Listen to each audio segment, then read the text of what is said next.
Hello and welcome back to the House of the Stag podcast. It's time to talk about the latest official promo that HBO just put out, as well as, just hopes and dreams and expectations for the show in general.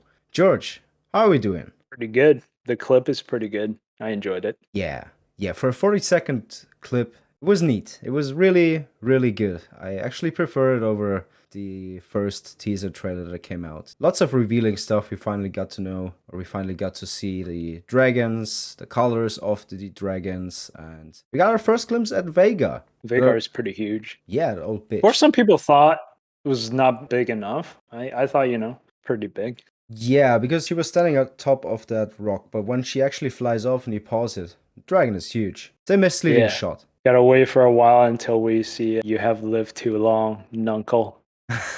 Yeah. Season 3. Season 3. All ends here. But I really like the colors of the dragons. Especially Rhaenys' dragon, Melis, is really beautiful to look at. Yeah. Yeah. And, like every dragon looks different. Some of them have like longer tails, and some dragon, like Caraxes' neck, you cannot mistake that for anything. Yeah. It's almost comical how fucking long that neck is. Long boy. Reminds me of that picture of like Arya having a super long neck. Yeah, where someone photoshopped it to fucking oblivion. Oh, the good old memes. That's another thing that I'm really hyped for. All the memes, all the shit posting, everything that comes with it. Like, we had such a great time with Game of Thrones, even when the quality dipped and it wasn't as good anymore. We at least had the memes, and man, it was. Yeah, was the some of more best time. ridiculous it gets, the higher quality the memes. But then you get the low hanging fruit a lot too. Yeah. You know, Yeah. some of those are just not funny. Yeah, there were a few Facebook pages that. Yeah. Man. Because I got really tired of we kind of forgot about the Euron fleet. Yeah. I'm like, of all the mistakes, that's the only one that you remember. Yeah. I'm not on Facebook anymore, but the best ones were a Song of Ice and Fire lore posting, and I guess the other one was Stannis duty posting. Those groups were lore fire. posting was pretty good. Yeah, they were fire. Best memes. So if anyone from the group is listening, man, keep going. Make sure to send some memes over, because as I said, I'm not on Facebook anymore, but it's good shit. So all my stuff got reposted on lore posting too. Do you know that that's Jaime fucking Lannister meme? Yeah, the Braun one. Yeah. I did that. I fucking nice. Yeah. It's it was my most shared meme I ever did. So I want my flowers.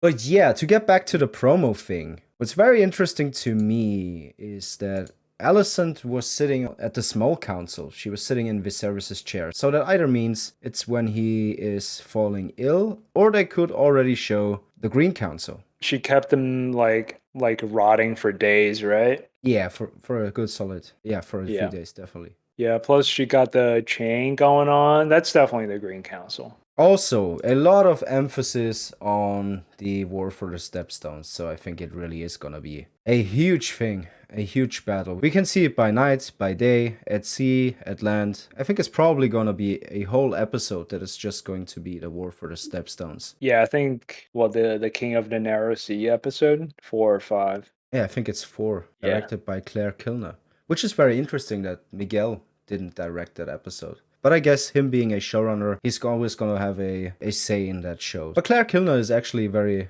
very talented as well. So talented. It's good to have new styles of battles. Like Miguel's really great, but sometimes having a different scout. Because back in the day, I really enjoyed all the guy who directed Blackwater and Watchers on the Wall. He had a different style from Sapochnik, but I liked him a lot too.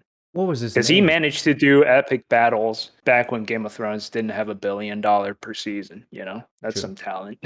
Back then, when almost every big battle had something to do with Stannis. Because people forget. Yeah. The reason why Game of Thrones went big budget was because of Stannis. Yeah.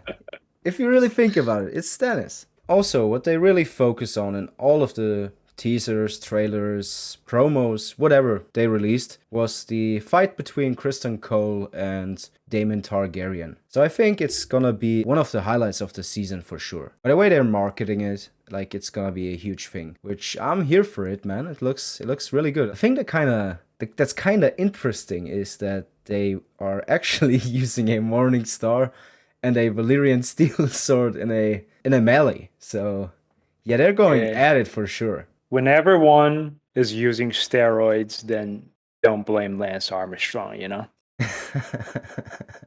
Yeah. That makes Olympic Games more fun to watch, you know? Yeah, I guess. But yeah, I can't wait for the tourney. All the different houses that are going to be attending. I think there's definitely going to be a Stark. You know that they will have him talk all honorable, like, Your Grace, bending the I knee. love tourneys. Average dragon enjoyer versus average tourney enjoyer. Versus the Chad tourney enjoyer. Bad virgin. Oh, you know what they're probably going to do? They're going to have a Stark joust against a Bolton. Just for the sake of it. Come on, it's right. Would they actually do that? Yeah, it can be a whatever. Just, hi, I'm fucking Michael Stark, and it's just for the sake of it. We know Bormund is going to be in there. Yeah, that is true. Bormund Baratheon is asking for, and he's going to get Rhaenys' favor. Yeah, from the Queen Who Never Was, which is very fitting. As we know, Rhaenys is half Baratheon, so it makes sense. Once again, House of the Stag. What I totally forgot in my breakdown of this thing, and spoiler alert, if you don't want to know anything, this is the time to skip to, let's say, 2 or 3 minutes. Okay. What I totally forgot is Harwin Strong. They actually showed Harwin Strong being barbecued. At least I think it's him. I totally glanced over it. Yeah, that was definitely one of the more notable burnings, you know? 100%, and we don't know how it happened. So once again, yeah, because you have multiple suspects. Yeah. So it's hard to tell. Well, maybe it's the simplest answer. Harrenhal is freaking cursed. That is true, but I mean, Daemon had his reasons, I guess. Viserys definitely had his reasons. Corlys and Larys Strong could just be Larys Strong seizing an opportunity. That'll be interesting because Ryan Condal said they're gonna present one version of the event. What we're gonna find out. It's gonna be right. We're gonna find out with so many things. Just in that first season, we're gonna find out all about Criston Cole and Rhaenyra, and I think we might find out something about Alicent and Rhaenyra as well. Obviously, the main reason why they fell out was the matter of succession, but I think there is still some room to explore. Then we're gonna have this one, and wait, what do you mean, Alicent and Rhaenyra? And the Mirror Swamp? No, not Rhaenyra. Rhaenyra. Rhaenyra. I made it You're sound talking a bit Rhaenyra sus. and Alicent going on Mirror Swamp. Nah, you know? nah. Not a high school musical type thing. I think they're just friends. Oh, okay. That's what you meant. Nah, I think they're just friends, but I think there is some room open to explore why they fell out. Could be something else as well, not just a matter of succession, because they focus so much on the younger versions. And I don't think we're gonna spend 4 episodes of them just fucking loving each other and then it skips to them hating each other out of nowhere. So, you know. Criston banged everyone. And Bad Dornish masked. You want the good sword. Oh my god. But you need the bad kingmaker. You want the good Dornish knight. You need the bad kingmaker. Oh, if they did that, I will have so much respect for this show. Bro, and then he just winks at the camera like, ah. Yeah. That'd be great. All my favorite lines. I mean, there are some, isn't it in the source material somewhere? Not in Fire and Blood, but in the original short stories that we had about the Dance of the Dragons, that Daemon also had a relationship with Alicent. Someone claimed that. So maybe Rhaenyra fancies her uncle, and then Alicent has something going on with him, and then they get pissed, and I don't know. I'm just making stuff up at this point, but I think there's some room open for the show to explore the relationship, and obviously the fallout. But to get back to the shot of my boy Harwin getting barbecued, it's very surprising that they showed that. Because for most people that have a life, they won't know what's going on in this scene. So it's actually kind of a safe thing to just toss in. Okay, that is true. That is true. Yeah, who cares at this point? Unless you're us, you've never heard of Harwin Strong, nor do you care about his importance in the storyline. Yeah, you see Dragon, I will watch, I will like Dragon, I will give this a chance. That is true. At this point, if you didn't think the dance was between Rhaenyra and Daemon, you are already a nerd. True. Because no one has ever showed Aegon other than the stills. True. No Aegon Mhm. so far. And very little Aemond. Very little Aemond as well. There's not a lot of them, but he's notable just Oh, because of the yeah. giant eye patch. You can't miss that. Yeah, I love Dude, the my actor. favorite character. I love the actor. Ewan Mitchell is phenomenal in The Last Kingdom. Brilliant. Yeah. Brilliant. Absolutely delivers some range. He's a priest, but he's got some edge to him, and wow. Very, very good actor. We're in for a treat. Obviously, all the big guys like Daemon, Rhaenyra, they're all gonna be great, but I can't wait for season 2 Aemond. He's a really good actor. Can't wait for his portrayal. And you're gonna be all over it, because you're a fucking Aemond simp. So Yeah, I like both Aemon and I like Criston.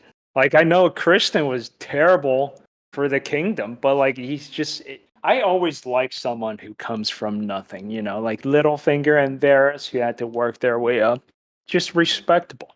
I mean, you can relate to that stuff, right? That is the I come from nothing and I get to the top, and it's Yeah, it's plus he fights well against Valyrian steel and stuff. oh, I and respect that. it's very unique Yeah. again, but with the Morningstar, because we didn't have Yeah. anything like that in Game of Thrones. So once again, something new, something cool. Can't wait for that. I thought someone used that in Game of Thrones. I wonder if it was like on Joffrey's Morningstar. name day, those two, like the Hound knocked someone over. Yeah, Yeah. there was a little tourney, and I guess I think they used it once.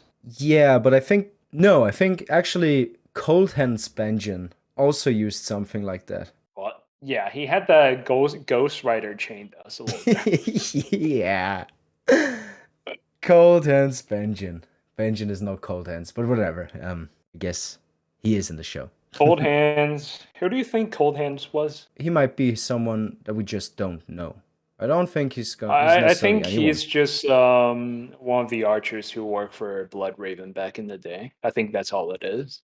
Yeah, I don't think it's gonna be a major reveal. Yeah, but this is one of his boys who shot down Daemon Blackfire. I think that's one of them. Yeah, he took him to the Night's Watch, and then he took him beyond the wall, and Actually, it's Shiera Seastar. My bad. God damn. So Shara Dane. It's a shower day. Yeah. Um, But yeah, let's talk about hopes and expectations for this show.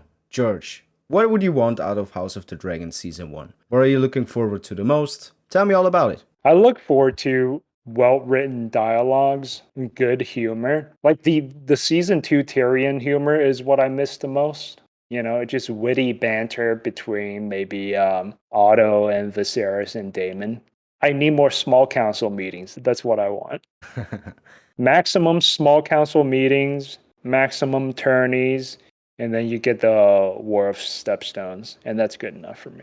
And then solve a bunch of mysteries like Harwin Strong and whether Sir Criston loved Rhaenyra or not. Yeah, same here. I'm also looking forward to all the smaller paced scenes, all the small councils, all the back and forth between Viserys and Daemon. Those scenes will be great to watch. There was a tidbit in that latest Daemon Targaryen character explained thing that HBO put out, and there was a back and forth between the two, and it already looked great. Oh, the one where he wants to be his hand. Yeah, that was already. Oh Yeah, my god, that was the pretty acting. good. Yeah, already looking forward to that. Just like you said, all of the dialogue, think it's really good so far. Kind of George R.R. Martin-esque. Yeah, just a complex story about assholes, about humans, and political drama. And obviously, I'm looking forward to the War for the Stepstones as well.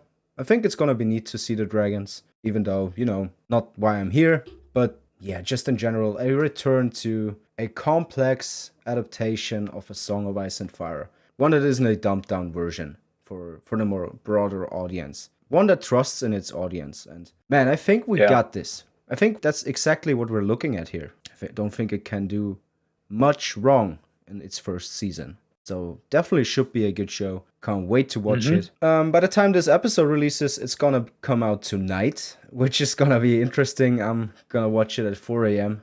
every week because I'm stupid. Because obviously in Germany, time zones, man, it's gonna air at 4 a.m. And I definitely don't want anyone to spoil me about this shit.